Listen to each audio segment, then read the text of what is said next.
नमस्कार, आप देख रहे हैं आपका अपना न्यूज़ चैनल इंडिया समाचार। फाफा-मऊ में हुई घटना में पुलिस को मिली बड़ी कामयाबी। प्रयागराज के फाफा-मऊ थाना क्षेत्र के गोहरी मोहनगंज मामले में नया मोड़ आया। आज अपर पुलिस महानिदेशक प्रेम प्रकाश द्वारा ट्विटर पर एक जानकारी साझा की गई, जिसमें उन्होंने फाफा-मऊ थाना क्षेत्र के गोहरी मोहनगंज में हुए सामूहिक हत्याकांड के मामले में पवन सरोज नाम का एक युवक को गिरफ्तार किया। उन्होंने यह भी बताया कि पवन सरोज द्वारा मृतक ज्योति कुमारी काल्पनिक द्वारा व्हाट्सएप पर लगातार मैसेजेस भेजे जा रहे हैं एवं एक लड़की द्वारा आई हेट यू का मैसेज अंतिम बार पवन सरोज को भेजा गया।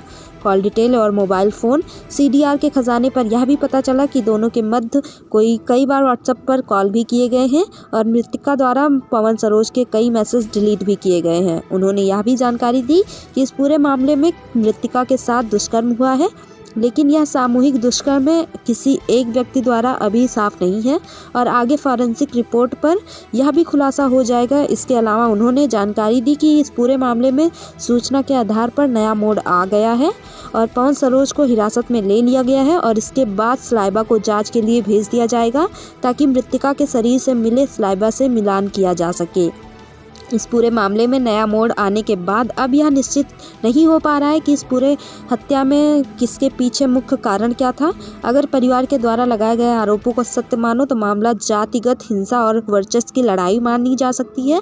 अगर मोबाइल फ़ोन डिटेल और व्हाट्सएप के डिटेल को सच मानो तो पूरे मामले में पुलिस द्वारा जल्दबाजी में किए गए जाँच कार्य और गिरफ्तारी के कारण एक परिवार बर्बाद होने की कगार पर खड़ा है, क्योंकि इस परिवार पर अब भी हत्या का आरोप है, जिसमें दर्ज आरोपी में आरोपी ऐसा भी है जो पूर्ण रूप से अक्षम है।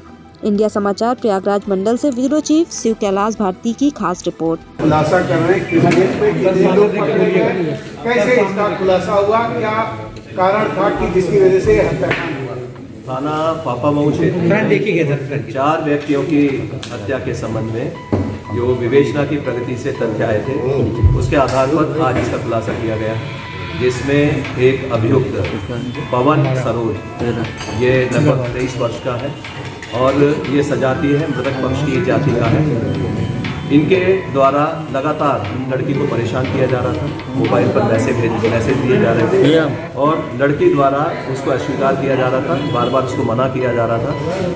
अंतिम मैसेज के आधार पर और सर्कमस्टेंशियल एविडेंस के आधार पर पवन सरोज की गिरफ्तारी की गई है और इनके द्वारा अभी विवेचना में सहयोग नहीं किया जा रहा है, लेकिन अभी तक ये बात सिद्ध हो गई है कि इनके द्वारा कुछ लोगों के सहयोग से हत्या की गई थी।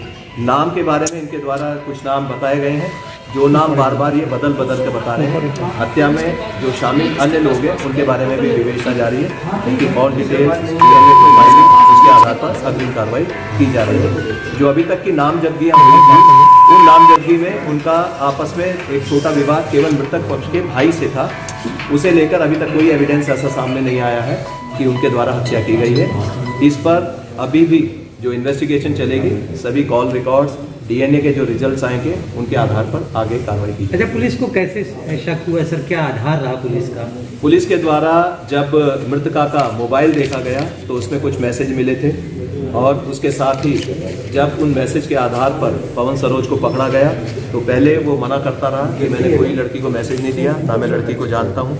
लेकिन जब उसको मैसेज दिखाए गए, उसका मोबाइल बरामद किया गया तो स्वयं के मोबाइल से उसमें मैसेज मिल गए। उसने गौरी मैम नाम से बच्ची का नंबर सेव किया हुआ था और जो मृतका की आयु है उसके प्रमाण हमें मृतका के मोबाइल से मिले हैं, जिसमें जून 96 उसकी डेट ऑफ बर्थ है, जिससे जो पोक्सो की धाराएं हैं वो भी इसमें कम की जा रही है।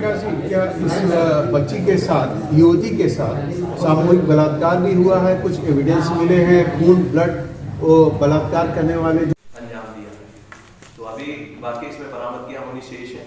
अभी जो मिला है उसमें मोबाइल को फॉरेंसिक एग्जामिनेशन के लिए भेजा जाएगा। जहां तक ये नामजदगी की बात है, अभी नामजदगी जिन भी व्यक्तियों की हुई है उनके भी मोबाइल की डिटेल निकाली जा रही है, उसको भी फॉरेंसिक परीक्षण के लिए भेजा जा रहा है। लेकिन उन व्यक्तियों का अभी तक कोई मैसेज इस मृतका के मोबाइल पर नहीं मिला है और ना ही किसी धमकी जैसी अभी बात कोई सिद्ध हुई है। जहां तक इनके अन्य केसेस का संबंध है उसके बारे में बता दिया गया है कि उसमें इन्वेस्टिगेशन चल रही है। इन्वेस्टिगेशन में जो विलंब हुआ उसके लिए भी उत्तरदायित्व ठहराया जा रहा है, लेकिन जो